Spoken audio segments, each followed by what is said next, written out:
Good morning. Good morning. Epistle reading, James chapter 3, verse 13 to 18. At your Bible, page 1481. Wisdom from above. Are any of you wise or sensible? Then show it by living right and by being humble and wise in everything you do. But if your heart is full of bitter jealousy and selfishness, don't brag or lie to cover up the truth. That kind of wisdom does not come from above. It is earthly and selfish and comes from the devil himself. Whenever people are jealous or selfish, they cause trouble and do all sorts of cruel things. But this wisdom that comes from above leads us to be pure, friendly, gentle, sensible, kind, helpful, genuine, and sincere. When peacemakers plant seeds of peace, they will harvest justice. Amen. Amen.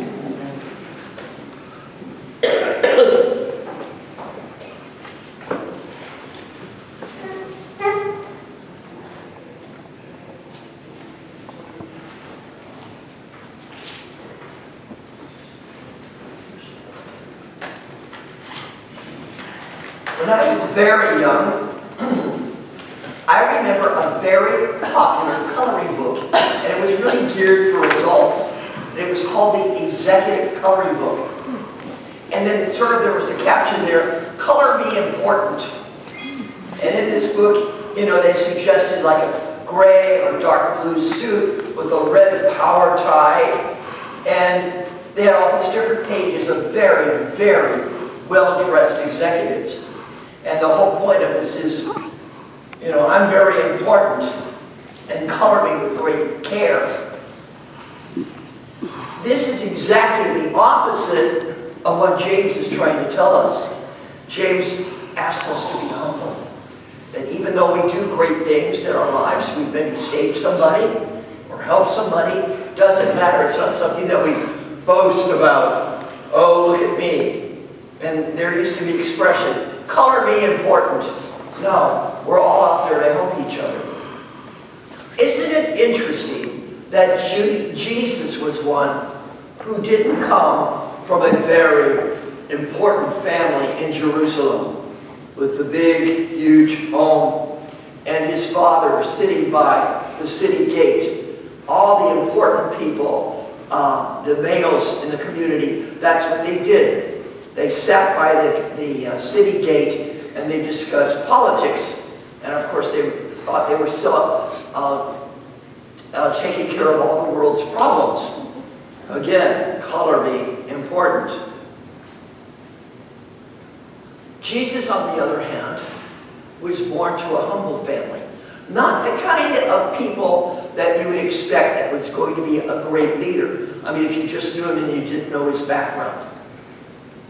So often we as humans choose people or look up to people from very prominent families, very well-educated families, people coming from high birth, great education, sort of what they called back in the old days an oligarchy. You know, very important people. You never thought of somebody humble. But just think of all the humble people that God has chosen to be out there and speaking in God's behalf. Remember Amos, the prophet Amos? Not exactly in high birth. He was out there taking care of the herds, and they told that he was a dresser of cedar or some kind of a tree. Not exactly the kind of person you would choose to be a prophet. And my favorite, of course, is the story of David. When Samuel was told by God to go to Jesse's house and find the next king of Israel, Samuel wasn't any different than most of us. He went to the eldest son, right? He's supposed to be the great leader.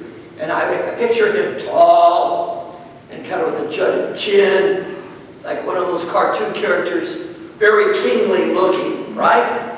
And so when he went to the firstborn son, God said, no, that's not who I've chosen. Then he goes to the next one. Next one, no, next one. Goes through the whole family, he thinks. And then when they ask him, when he asks the father, well, do you have any more? Is there anybody left? Well, there's little David out there in the field with the sheep. Oh, come on. You want me to go out there? And here's this young kid, not very tall, with the job that's usually reserved for the females in the family. And he goes there, and he takes one look, and he goes, oh, you've got to be kidding. Of course, this is my language. Not in the scripture. I try to enhance it a little bit. And Samuel says, him? Yes, God says. So he anoints David. And David then, at some point in his life, became the next king of Israel. James makes a big point of asking us not to brag when we do something kind for somebody. I'm going to have my Filipino friends help me with the pronunciation. Is it Luzon? It's an island. Luzon. Luzon. Okay. I had a parent in a class that I was teaching who came from Luzon, and she told me the story of something that really upset her. One of her neighbors had a housekeeper, and the housekeeper was a widow with about 5 children to support. And her husband died, and it was really a very bad situation for her. And so this woman was going to be going on a long trip out of the country. And what she did is she invited her housekeeper, who was living with family members. It was really, really crowded. It was like a 2-bedroom house, and about 12 people or so living there in this house. And she said, well, while I'm on my trip, you and your children are welcome to stay at my house. That was nice, right? But she had to tell everybody about it. Look what I did for my housekeeper. Color be important. I'm adding that, of course. And so what she did, she wrote to her friends. She told her neighbors. The whole island probably knew that she had let her housekeeper have her home for about 3 months while she was traveling. It's very kind of her to do that. But when you do a deed for somebody, you don't have to advertise it. James asks us to be humble, to not brag when we do something good. Just let the deed speak for themselves. Not the whole world has to know. He also talks about people covering up for what they now down deep know isn't true. Many, many years ago, when I was in another church and I was an intern, we had a fellow that was always bragging about who he was and what he did and everything. And he was kind of a bully, almost a verbal bully. And he would kind of, like, what have you done? What is your job? What is your position? I think he was some kind of an executive of something or other. I guess I can't remember because I didn't think it was that important. And was always bragging about who he was and what he did. Well, then we found out the truth. The thing is, his father, when he was growing up, constantly told him that he was never going to amount to anything, that he was a big disappointment, and that, you know, he was actually sorry that he had been born. Can you imagine someone being told by their parent that this was the case? And what he did is he turned around and did basically the same thing his father did. He basically tried to show other people that they weren't as important as he was.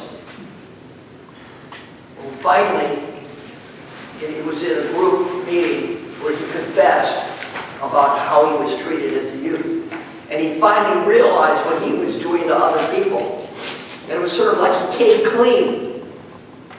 He let people know that he had been verbally abused all his growing up years by his parent. And now he was doing the same to others. And by coming clean, by realizing who he was, God made him, but God made everyone else. And so by doing that, he changed the way in which he behaved. This is something we all need to do. There are things about ourselves that we're not really always honest about with other people. And if we don't feel good about ourselves, especially, it's when people start bragging. I did this, I did that, I accomplished this, I accomplished that. And it's really not necessary. God made each and every one of us in God's image. And it doesn't matter what our jobs have been, what we're doing now, what we've done in the past. Now really counts. How kind are we to each other? How loving and forgiving are we at this point in our lives? How much have we gone forward and walked that extra mile for another person? We don't have to be an executive in the executive coloring book. We don't need to wear a red tie, except those are nice, right? I kind of like the color red as long as it's on somebody other than myself. But we don't have to do that. God loves us no matter what our station in life is, because by being together as a community, this is what makes a difference in the world. It's by sharing with each other, caring, listening, especially listening, that we really are the kind of people that God has chosen to be. And so, on this day of our very special meeting, may we all come together in a spirit of harmony, in a spirit of love, and a spirit of togetherness. Amen.